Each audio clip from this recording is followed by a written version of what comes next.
លស្រីប្រិមត្តទស្សនិកជនជាទីគោរពខណៈនេះសូមអញ្ជើញតាមដានទស្សនាព័ត៌មានប្រចាំថ្ងៃរបស់ស្ថានីយ៍ទូរទស្សន៍ហងមាស HD TV ដែលមានមេតិការសំខាន់ដូចតទៅការប្រារព្ធទិវានៃក្តីស្រឡាញ់ឆ្នាំនេះមានការធ្លាក់ចុះក្រសួងព័ត៌មានផ្សព្វផ្សាយអំពីការប្រឡងចម្រៀងសម័យដើម្បីលើកកម្ពស់វិស័យសិល្បៈតន្ត្រីពង្រឹងការផ្សព្វផ្សាយឲ្យយល់ដឹងបន្ថែមទៀតដល់អ្នកពាក់ព័ន្ធពីការឆ្លងរីករាលដាលនៃមេរោគអេដស៍ពលរដ្ឋខេត្តរតនគិរីនាំគ្នាដាំម្រេចកាន់តែច្រើនឡើងការពាក់គោខាត់មកជិតផែនដីដ៏កម្ររីឯនៅរុស្ស៊ីអ្នករបួសកើនឡើងដល់ 1000 នាក់យុវជនកម្ពុជាប្រមាណជាង 400 នាក់ដែលកំពុងបន្តការសិក្សានិងមានការងារធ្វើនៅតាមស្ថាប័ននានាកំពុងតែស្វែងយល់ពីបទពិសោធន៍នៃភាពជោគជ័យការងារបន្ថែមទៀតដើម្បីពង្រីកចំណេះដឹងសម្ដៅត្រៀមខ្លួនប្រកួតប្រជែងទីផ្សារការងារនៅពេលសមារណកម្មអាស៊ានខាងមុខ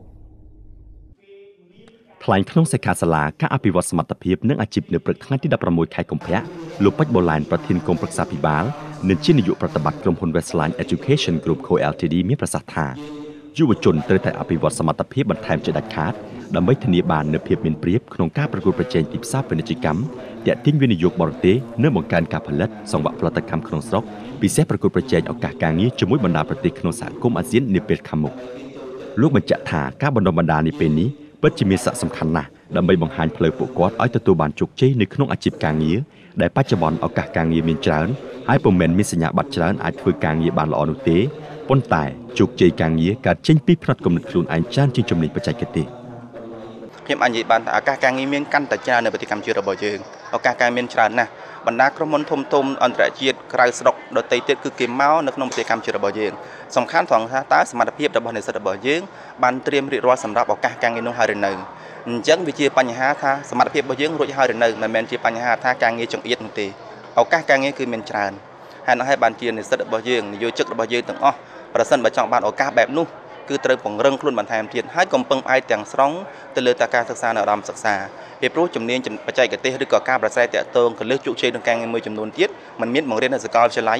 ទេគឺការឡើងតាមរយៈការធ្វើបណ្ដាញទំនាក់ទំនងជាមួយគ្នាក្នុងសង្គម